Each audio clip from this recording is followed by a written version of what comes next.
Hey, man. So I know it's your first time being single in like 3 years, so I just wanted to check in, see if you're doing all right. Huh? Yeah, me. I've never been better. I have literally never been worse. Wait a minute. I know how to write. I'm going to make my own genre. My own genre of Doom Jury! And the world will suffer! Hi, everybody. I'm Blank Hank, and I love punk. Steampunk, cyberpunk, punk in general. It's always been something that fascinated me. The fact that these genres go above and beyond to justify their own existence in fiction. And what I mean by that is, if I were to say the word steampunk to you, what would you think of? Go on, I'll give you a second. See how you didn't imagine a fucking Ferrari? That's what I mean. Everything about these worlds are thought of, even the most intricate, minuscule details. From how they get around, to how they dress, to even how they talk. It's captivated me like crazy. And listen, I know it's pretty ambitious, but I really think everybody should give a shot at making their own kind of punk, okay? It is an amazing way to understand world building. I mean, shit, you literally have to think of everything. Yet, you might be thinking, well, if it's so great, let's see you do it. Well, yeah, I mean, what's better than, putting my work out there for anonymous scathing critics to judge? What's the worst that could happen? Okay, so the punk I decided to make and research was... Drumroll, please. I said drumroll, dumbass! Okay, here we go.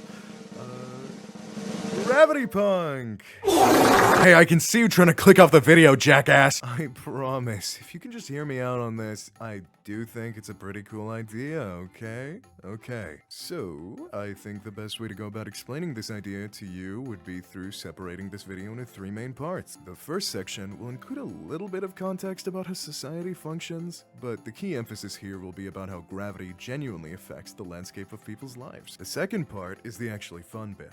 World building! How do people dress, talk, walk? Those are all questions I ask myself and then of course answer. And lastly, I take all the convoluted jargon I'm about to throw at your face and attempt to create something that you, dear viewer, can interact with. Sounds good? And before I begin, I told one of my friends about Gravity Punk and he said, "Huh, I swear this is a thing." No, the fuck it's not. Okay? Because when you search it up, whoa, what's this? A game? Blank Hank, you're just stealing. Okay then, sure, let's take a look, shall we?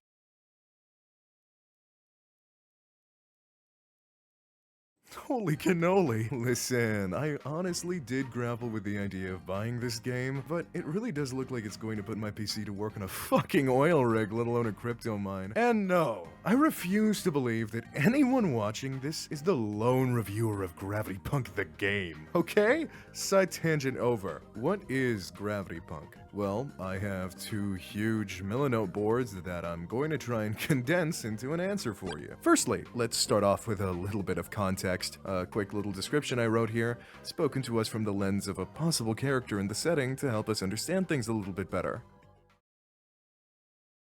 There are two worlds.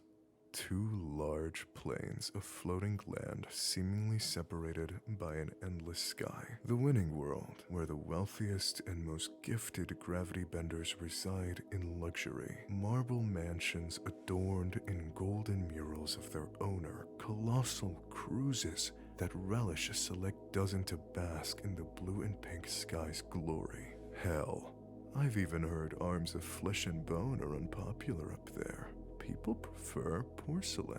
They think it looks prettier, or so I'm told. Below it, we have the even world, a bustling city center. I'd say it's where most of us live. Music and mafias. What more could a guy want, right? Other than an officer from the Apple cracking your skull with a glance cause they had a bad day. Personally, of the two, I live in the third. The ink stain at the bottom of the map they just refuse to acknowledge. The one they just can't wipe no matter how hard they try. The odd world, where even the air is an acquired taste. Thick enough to drown in, toxic enough to turn you gray, poisonous enough to create folds in your flesh, but not lethal. to make sure you have to wake up every night and stand in line to be sold a mask every month. There is no cure for the air. There is no cure for us. There is no cure for greed. So, explaining time! The concept of there being 3 worlds is something I feel like I explained somewhat well there, and will go into further detail about later on, but yes, the world isn't a sphere like we know it, but rather more like 3 huge islands floating far beyond one another. And obviously, people live pretty different lives on these different worlds. Also, my character here says something about gravity benders. What's that? And how exactly do people harness gravity? Well, it all starts when somebody is born. Everyone is born with a gravitational pulse. This pulse emits alongside your heartbeat and is multiplied by it. Sounds complicated? Let me explain. Essentially, you could be born with a gravitational pulse between 0 to 7, with about 90% falling between 1 to 2. And it's this pulse that dictates the amount of gravity someone can bend to their will. However, this pulse is tied to your own heartbeat. So, the faster your heart beats, the more gravity you can output and the greater control you have over the specific type of gravity bending you're aiming to do.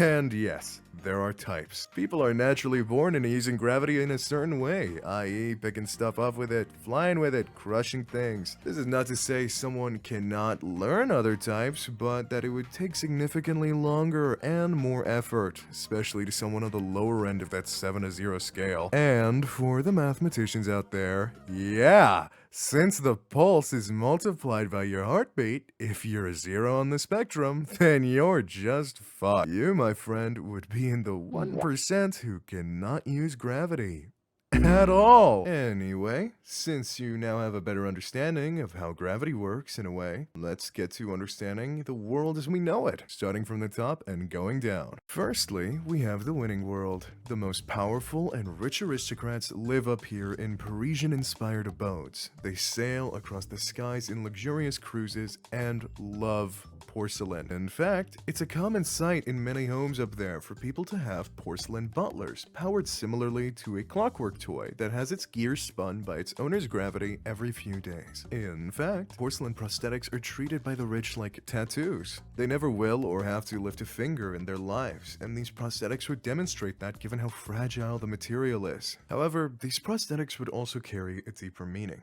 Sometimes they have beating hearts inside them, as it would allow the owner to harness even more gravity to their will. One of my friends even gave me the idea that every year they host an auction where people stand in front of the elite to sell their own heart to them in hopes of offering their families a better life below. I really want to hammer home the idea that they are the bourgeoisie. That they would literally rip your heart out and parade it in porcelain. Hardly anybody in this world is redeemable, because even those who aren't inherently evil understand that to be winning is to be ignorant of all those losing at your expense. Then, we have the even world. It's a bustling Parisian-inspired city that is separated into a myriad of subsections controlled by different factions. Some that I had come up with was, of course, the Apple, a winning world-instated government that had been around for nearly 2 decades. They are a corrupt organization with legal immunity and virtually act as the police force and lawmakers. Their HQ is just a huge black and red bastion in the dead center of the world. There's also the Jazzmen, a pressure group composed of famous jazz artists in the area that do a little more than create music to incite change in people. As in the day, they put on their outfits and take up their identities as different colors of the rainbow. More or less a makeshift team of ragtag heroes at the day and independently famous artists by night. Their leader being Ahmed, otherwise known as Yellow, being one of the only people in the world with a perfect 7 out of 7 pulse. Then I also thought of a faction called the Cinderellas, an entirely woman-only mafia that is led by celebrity boxer and drag queen Stacey Starr. The possibilities for the even world feel somewhat endless. It's kind of like a blank slate to paint with whatever ideas you got. So if you have any, dear viewer, then feel free to comment them below and maybe subscribe while you're down there. I kinda need the cash. And lastly, we have my personal favorite, the Odd World.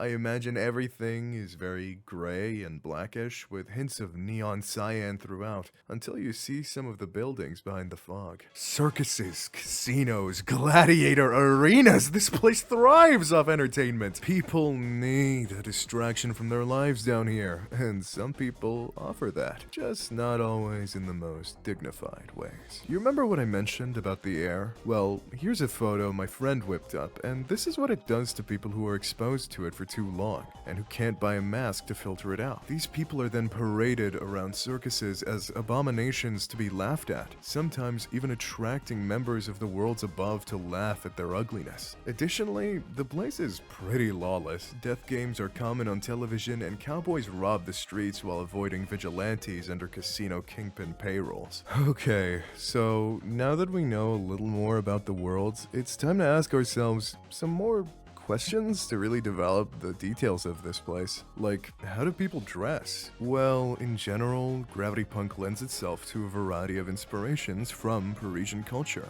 whether it be a more modern take as seen in the Even World, or a more Marie Antoinette vibe with the Winning World. So I think it would be safe to say that the way people would dress would be similar to that, with some key differences. For example, practically speaking, these characters would probably be fitted in skin-tight clothes, or at the bare minimum, things that would not obstruct their vision or restrict their movement, considering most would use a form of gravity manipulation to get around. This means things like skirts would be redundant because, duh, nobody wants to fly in a skirt, and also stuff like jackets or coats would be rather irregular because they restrict movement, or hats as well because they'd fall right off most people who weren't holding onto them. And if you're wondering how you yourself can understand what clothes your punk should wear, then look at other examples. For instance, I use this reference as an initial case study. It's obviously steampunk, we wouldn't need a second glance to tell that, but why? Well, for one, steampunk was inspired by 19th century Victorian writers, so works of fiction usually take place during that time frame. And when we look at this character, he doesn't have any doodads that would make him look out of place. Additionally, the golden elements of his outfit don't actually look out of the ordinary in comparison to most steampunk landscapes or backgrounds you can find on Pinterest. Ask yourself what era you would be roughly basing this on, why, and design with practicality in mind. However, that's not to say you or I cannot break those rules we set for ourselves. We just have to do it the right way. Like, let's look at these steampunk references again. We can see lots of bricks with hints of gold. The colors are